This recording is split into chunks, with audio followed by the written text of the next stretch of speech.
Thank you very much for this kind introduction. My name is Vujačić. Not an easy one. It took me some time to learn it. What I would like to point out, I was born in Yugoslavia. Used to be a huge country, 24 million people, changed the size and name many, many times, and now I represent Montenegro, 650,000 people. And of course, I love Honduras.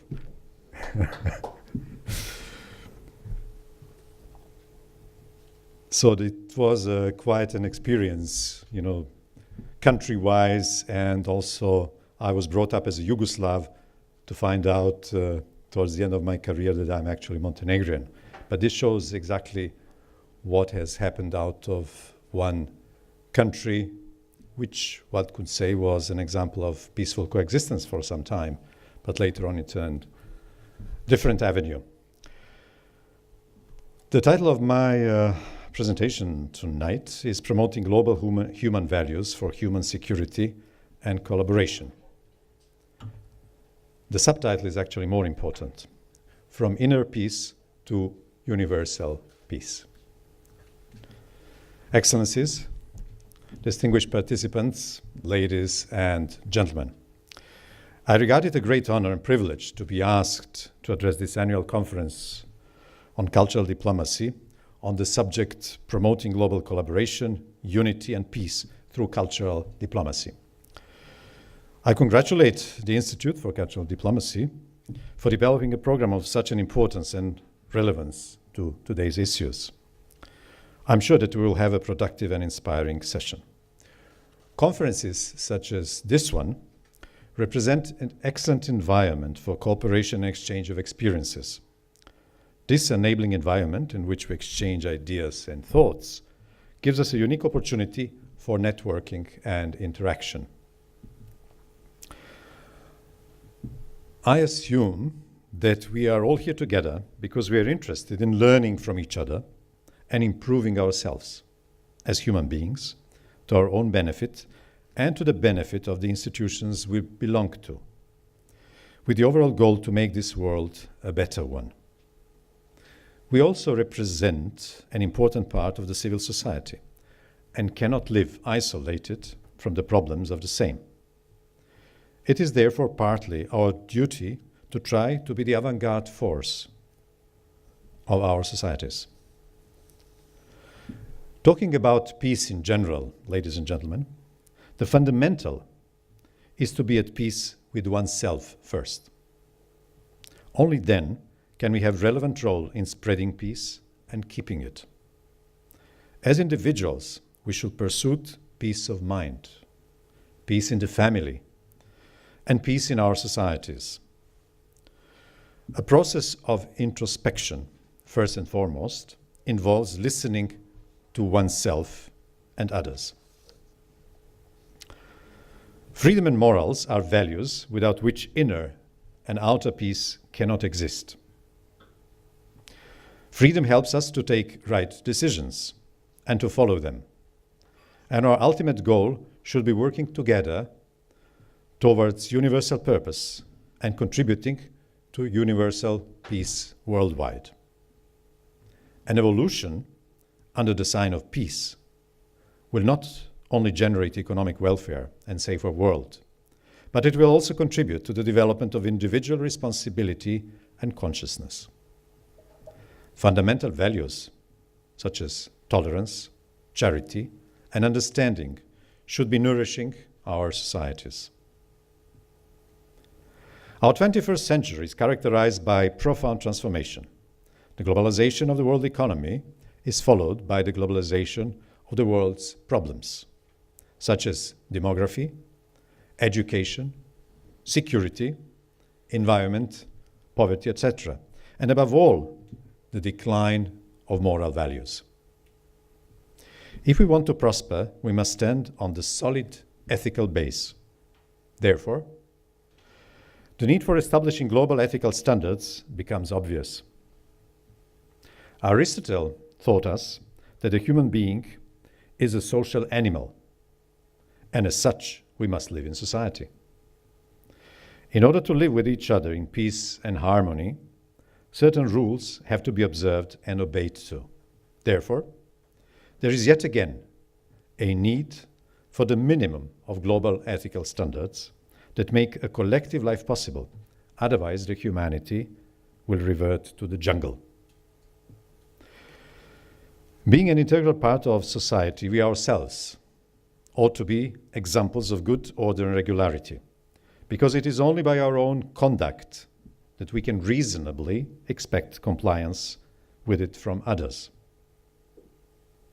Someone wrote once that true leaders do not relay the message, they are the message. Our future actions must be guided by the lessons learned from the past. At the same time, let us look forward with hope and desire, because the future does not exist without our investing into the present. This is of particular importance nowadays, when our society is faced with crises in many spheres of life which negatively affect the real values. It is our foremost duty to counteract these negative developments in our society and to show the right direction. Time is an essential factor, and in this connection, a useful quotation, I love quotations, I must say, comes to my mind. Listen to this one. I shall pass through this world but once. If, therefore, there can be any kindness I can show, or any good thing I can do, let me do it now. Let me not defer it or neglect it, for I shall not pass this way again. Ladies and gentlemen, the modern world of today is predominantly governed by strong national interests and goals. Common values appear to be of less importance. A global civil ethics should be the guiding principle for our actions. Ethics should precede politics and the law. Ethics should serve as a source of information and inspiration to political leaders. A better global order cannot be created or enforced by laws alone. The action in support of rights and freedoms presumes a conscientiousness of responsibility and duty. Rights without obligations cannot be sustainable, and only with a global ethic we can achieve a better global order. There is a new profile of the human family today. More than half of Earth's population is under the age of 25. By the year 2050, which means in some 30 years, the world's population will rise to 9 billion human beings, mainly in Asia, Africa, and in Latin America, whereas in Europe, the trend is the opposite. This calls for energy and food security, water security, health and climate change initiatives.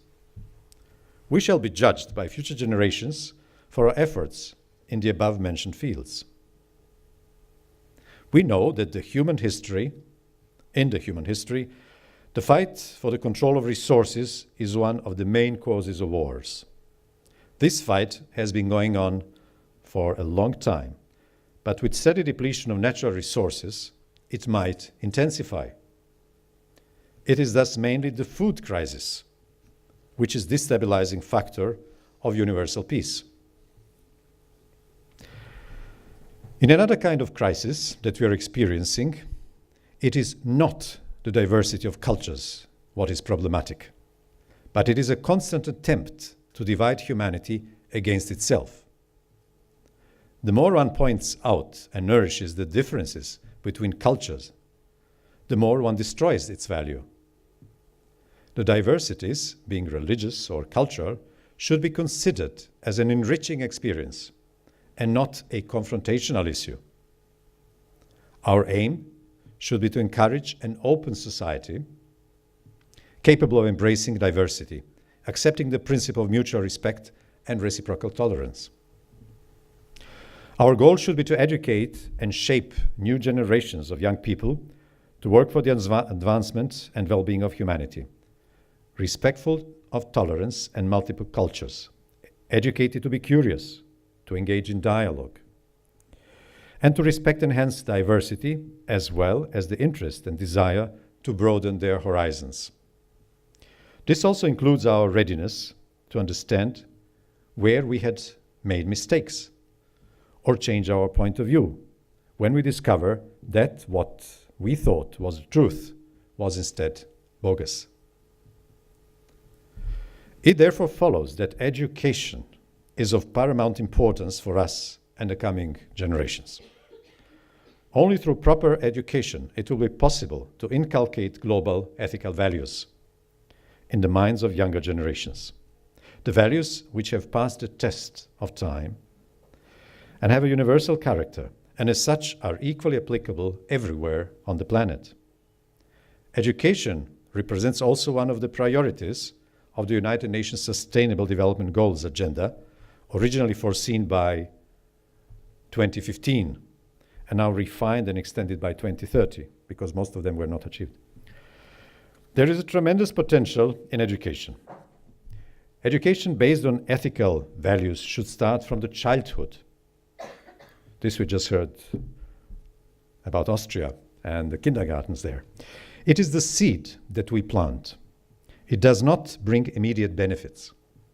But if we regularly water this plant, this tree will bring fruits for all future generations. Educational curricula, from the primary school to university, should include common global values and promote understanding of other religion than one's own. It is important to emphasize intercultural and intercivilizational dialogue and cultural diversity, thus promoting tolerance. This calls for enhanced ethical principles and values worldwide, respect for fundamental human rights, social justice, the dignity and worth of the human person, and the equal rights of women and men, and of all nations must be observed. The world is home to a myriad of different peoples, languages, cultures, customs, and traditions. Therefore, tolerance and understanding, with respect for all persons without distinction, should also be exercised.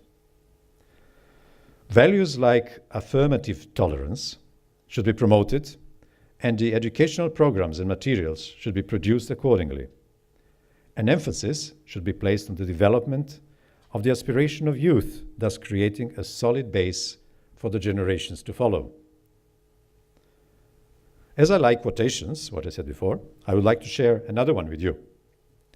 Above the bust of Albert Pike in Washington, D.C., a famous writer in the 19th century, there is a following quotation of his. "What we have done for ourselves alone dies with us. What we have done for others and the world remains and is immortal." Ladies and gentlemen, United Nations, although with some weaknesses in inertia that all big organizations might have, is one of the best suited mechanisms to provide sustainable development and peace in the world.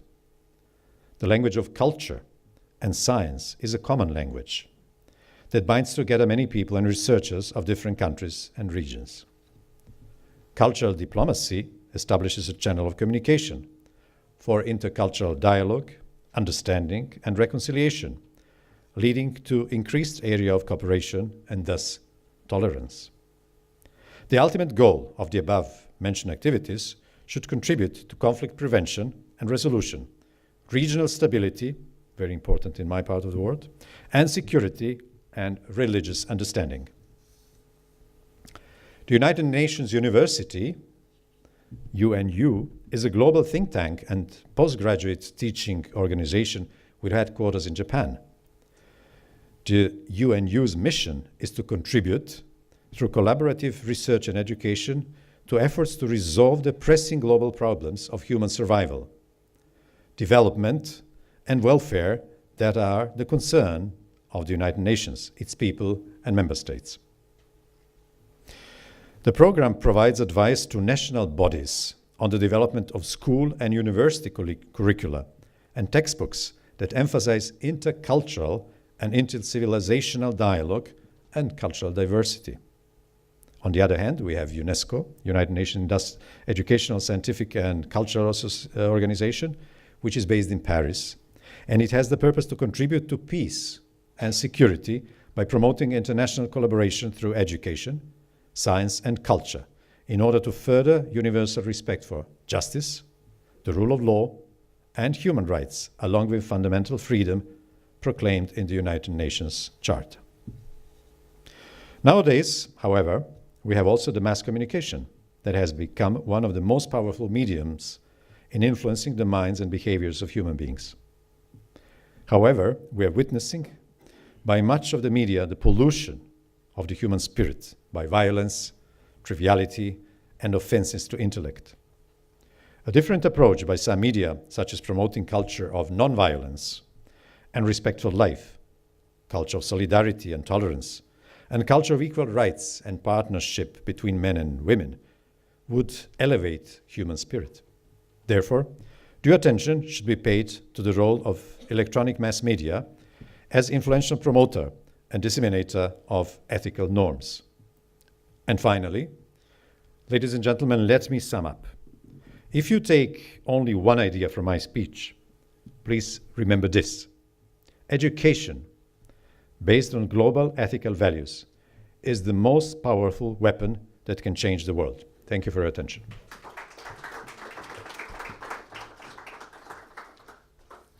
Thank you very much, Your Excellency. Are there questions? I think we agree all with everything. Yes. I hope so. Yeah. No questions. So again, No questions. Everybody's agreement. Yes, there is one. One question. Yeah, please. Yeah, well, thank you very much for coming and speaking. I'm actually a student here at the SED, and I'm originally from the United States. Nope, nobody's perfect. Go ahead. Yeah. So, I think it's really important what you're saying, especially about education, and you can actually kind of see it in my own country as well as a lot of countries in Europe where there is actually a lot of movements against, immigration, a lot of movements that are not against understanding other cultures and everything, and I think you could actually honestly say that it was a lack in the system of education for a lot of these people, and especially in the United States, you could say. And so my question to you is, how can we promote global ethical values when a lot of people don't share the same ideas of global ethical values, especially if they don't have contact with them or if they don't have access to them? And if UN can actually do this, how much role can it actually play? And is it dangerous to say that they would actually install an education system into a sovereign country or anything like that? Well, UN is definitely, as I said before, the best vehicle for such activity. But you cannot force the countries. I take Yugoslavia as an example. I was brought up in a country where we had one history, all of us, different nations. Now we have 6 or 7 histories. Everybody writes his own history, and it is a disaster because each one of them writes against the neighboring country.